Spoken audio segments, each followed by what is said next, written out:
Your honour, एक शख्स जो जिंदगी भर वॉचमैन की नौकरी करता रहा, उसका यह दावा करना कि उसने मेरे मुवक्किल को 5,48,000 रुपए कर्ज दिए न सिर्फ बेबुनियाद है, बल्कि मेरे मुवक्किल के रुतबे को मिट्टी में मिलाने की साजिश है। इसलिए योर ऑनर, मैं अदालत से दरखास्त करूंगा कि मुझे कुछ सवाल पूछने की इजाजत दे। प्रोसीड। तुम्हारा नाम? सरजीत सिंह साहब। अमर से तुम्हारा क्या रिश्ता है जिसके ऊपर तुमने केस किया हुआ है? कुछ नहीं हुजूर। वो तुम्हारा कुछ नहीं लगता? नहीं। मतलब उससे तुम्हारा कोई वास्ता नहीं है? कोई नहीं साहब। अगर तुम्हारा उससे कोई वास्ता नहीं है तो तुमने इतनी बड़ी रकम उसे कर्जे में कैसे दे दी? क्यों साहब, नहीं देनी चाहिए थी ना? एक अनजान आदमी को कोई इतनी बड़ी रकम कर्जे में नहीं दे सकता। ऐसा कहा साहब, अमेरिका इंडिया का कोई मामा चाचा तो है नहीं, तो काहे अमेरिका इंडिया को इतना कर्ज देता है? हा? तुमने एक बहुत अच्छे पॉइंट की तरफ इशारा किया, लेकिन जब अमेरिका इंडिया को कर्जा देता है तो उसकी लिखा पढ़ी होती, दस्तावेज होता है, सबूत होता है। क्या तुम्हारे पास ऐसी कोई लिखा पढ़ी है, दस्तावेज है, सबूत, सील ऑर्डर है? है हुजूर। कहां है लिखा पढ़ी और दस्तावेज? हमरे माथे पर पड़ी बदनसीबी की लकीरें हैं, सबूत हमरे दिल की पीड़ा है, और सील ऑर्डर हमरी बेबसी है साहब। दुनिया की कोई भी अदालत इस दलील को कबूल नहीं करेगी।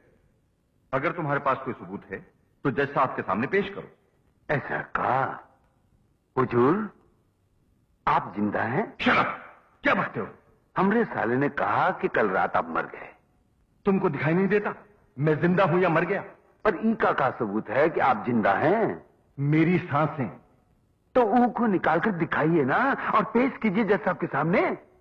भला सांसों को कोई कैसे दिखा सकता है? हाँ, तो हम भी अपने माथे पर पड़ी हुई बदनसीबी की लकीरें आपको कैसे पढ़वाएं? दिल की पीड़ा का सबूत कहां से पेश करें? बेबसी का सील ऑर्डर आपको कैसे दिखाएं? मिस्टर मनसुखानी, इसका जवाब दीजिए। नहीं नहीं साहब, हम इसे नहीं उनसे पूछेंगे। तुम्हारा वकील कौन है?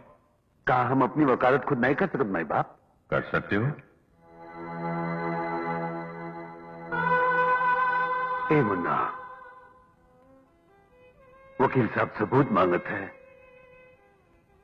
हम और हमारी सरकार ने एक वक्त खाकर आधे कपड़ों में गुजारा करके अपनी 25 साल की सर्विस की सारी तनख्वाह, पत्ता, ग्रेच्युटी, बोनस, बख्शीश सब तो हर पढ़ाई में खर्च कर दिए।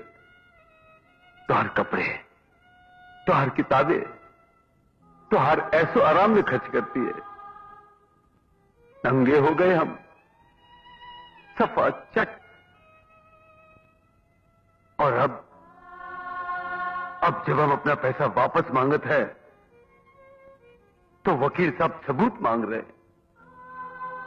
बोल दे मुन्ना, बोल दे कि तू सबूत है। बता दे वकील साहब को कि तू सबूत है मुन्ना, बता दे। मैं वही कहूंगा जो मेरे वकील ने कहा है। मतलब तुझे कुछ पता नहीं? मेरे ऊपर किसी का कोई कर्ज नहीं है। इसका मतलब हमने तुझ पर कुछ खर्च नहीं किया? मुझे यही कहना है कि मुझ पर किसी का कोई कर्ज नहीं है। हुजूर, ई का कहना है कि इस पर किसी का कोई कर्ज नहीं, हमने ई पर कोई पैसा खर्च नहीं किया। बिल्कुल ठीक बोलता है। अब हमें याद आया कि ई बचपन में जेवे काटता था, नारियल चुरा कर बेचता था, मंदिर की दान पेटी का ताला तोड़कर पैसे निकालता था, नारियल चुरा कर बेचता था, उससे अपने कपड़े सिलवाता था, दान पेटी का पैसा चुराकर अपनी किताबों के पैसे देता था, अपनी पढ़ाई के पैसे देता था। बोल हाँ कि ना? ये सब झूठ है, सारा झूठ है ये सब। ठीक है, ठीक है। अगर ये झूठ है तो तुमने पढ़ाई कैसे की? बोल, अब बोल। चलो, तुमने चोरी नहीं की, कर्ज नहीं लिया, लेकिन खाने, कपड़े, किताबों और फीस के लिए पैसे चाहिए ना? इन सारी चीजों के लिए तुम्हारे पास रुपए कहां से आए? जी वो तुम्हारे किसी दोस्त ने दिए, किसी रिश्तेदार ने दिए, या तुम्हारे माँ बाप ने दिए? हाँ, बहुत हो गया हुजूर, बहुत हो गया। क्यों वकील साहब, आप सबूत मांग रहे थे ना? मिल गया जज साहब को वो सबूत। नहीं और ये सबूत नहीं हो सकता।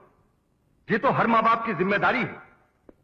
क्या अपने बेटे को पाल पोस कर बड़ा करने की आपकी जिम्मेदारी नहीं है? बिल्कुल है साहब। या अपने बेटे को पढ़ाना लिखाना एक बाप की जिम्मेदारी नहीं है? क्यों नहीं साहब? तो फिर वही तो तुमने किया है। किसके लिए? अपने बेटे के लिए। हाँ? हमने बरोबर सुना नहीं साहब। किसके लिए? मिस्टर अमर के लिए। वो कौन है? मिस्टर अमर कुमार, तुम्हारे बेटे। ये आपसे किसने कहा? तुमने। हमने? देखा जज साहब, देखा वकील साहब झूठ बोलते रहे।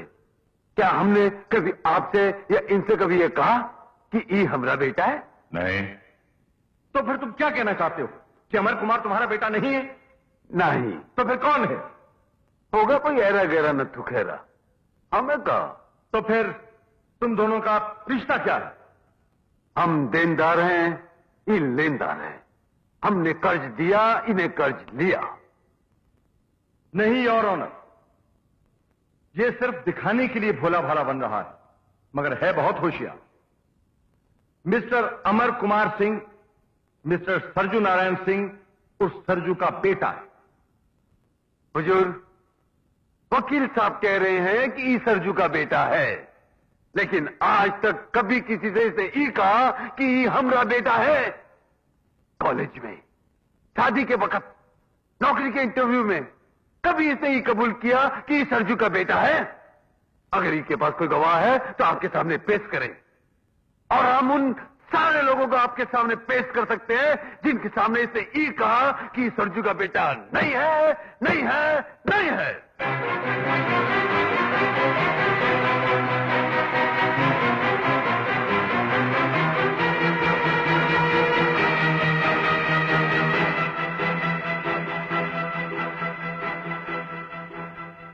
योर ऑनर, तमाम गवाहों के बयानात सुनने के बाद मुझे ऐसा लगता है कि मेरे मुवक्किल मिस्टर अमर कुमार सिंह ने सरजू को कभी बात नहीं कहा, और सरजू का गुस्सा भी जायज। इसका तो सीधा और सिंपल इलाज यह है कि मेरे मुवक्किल मिस्टर अमर कुमार सिंह अदालत के सामने मिस्टर सरजू को अपना पिता कबूल करें। क्यों सरजू, ठीक है ना? हुजूर, ये हमें पिता कहेगा तो हमें जन्नत मिल जाएगी, हम दुनिया के सबसे बड़े राजा बन जाएंगे। नहीं साहब, नहीं।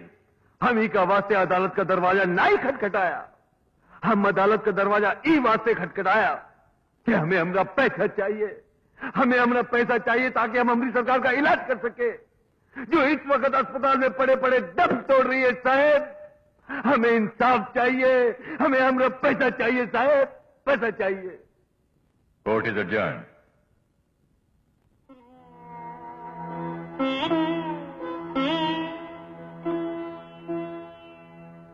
सरजू, लक्ष्मी की हालत गिरती ही जा रही है, इसके ऑपरेशन के लिए फौरन रुपए का बंदोबस्त करो। डॉक्टर निजी, हमें इंसाफ जरूर मिलेगा। हम कैसे भी करके अपनी सरकार के ऑपरेशन के लिए रुपया लेकर आएंगे, रुपया लेकर आएंगे डॉक्टर निजी, लेकर आएंगे।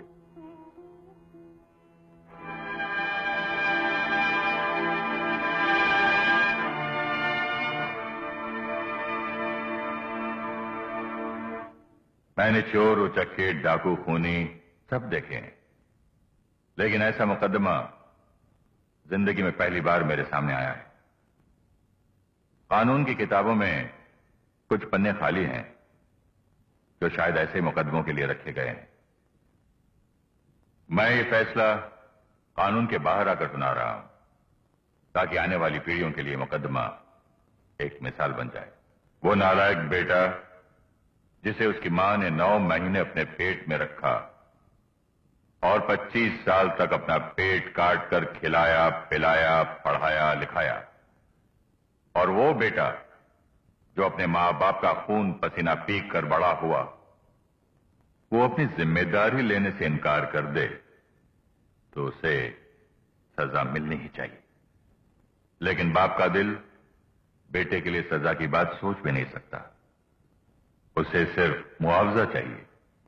इसलिए मैंने फैसला किया है कि आज से 1 हफ्ते के अंदर मिस्टर अमर कुमार सिंह श्री सरजू नारायण सिंह उर्फ सरजू को 5,48,000 रुपए चुकाएं या अपनी गलती को बोल करके अदालत के सामने माफी मांगते हुए अपनी मां के ऑपरेशन का सारा खर्च उठाएं और जब तक मां बाप जिंदा हैं उनकी देखभाल करें। इन दोनों में से श्री सरजू नारायण सिंह को जो भी फैसला मंजूर हो, मिस्टर अमर कुमार सिंह उस पर अमल करें। नहीं हुजूर, नहीं, हमें दूसरा नहीं, हमें पहला फैसला मंजूर है। इतना सब होने के बाद अगर ये हमें बाप कबूल करेगा तब भी हम ही का बेटा कबूल नहीं करेंगे। हम ही का, हम जैसे तमाम गरीब माँ बाप ही कभी मंजूर नहीं करेंगे साहब। रिक्शा वाला हो, मजदूर हो, बैरा हो, मोची हो, ये सब गरीब अपना पेट काट काट कर अपने बच्चों को बड़े और महंगे स्कूल में पढ़ाते हैं। काहे हुजूर? इसलिए कहा कि ये बच्चे बड़े होकर इस बात से इनकार कर दे कि ये गरीब माँ बाप के बच्चे नहीं, वो उनसे नहीं कौन और से पैदा हुए। सिर्फ इसलिए कहा। हर माँ बाप का सर फकर से ऊंचा हो जाता है जब किसी रिक्शे वाले का बेटा अफसर बनता है, किसी किसान का बेटा कलेक्टर बनता है, किसी कांस्टेबल का बेटा कमिश्नर बनता है। लेकिन ऐसी औलाद पैदा करके हमें शर्म से सर नहीं झुकाना है। हम सारी दुनिया से फरियाद करेंगे कि ऐसी औलाद को जात पार करो, इनका बहिष्कार करो। लेकिन भाई बाप, हम आपके आगे हाथ जोड़ते, आपके पांव पड़ते, हमें ऐसा बेटा नहीं चाहिए साहेब, हमें ऐसी औलाद नहीं चाहिए। हमें हमारा पैसा चाहिए साहब, हमें हमारी सरकार चाहिए, हमें हमारी सरकार की जिंदगी चाहिए साहब।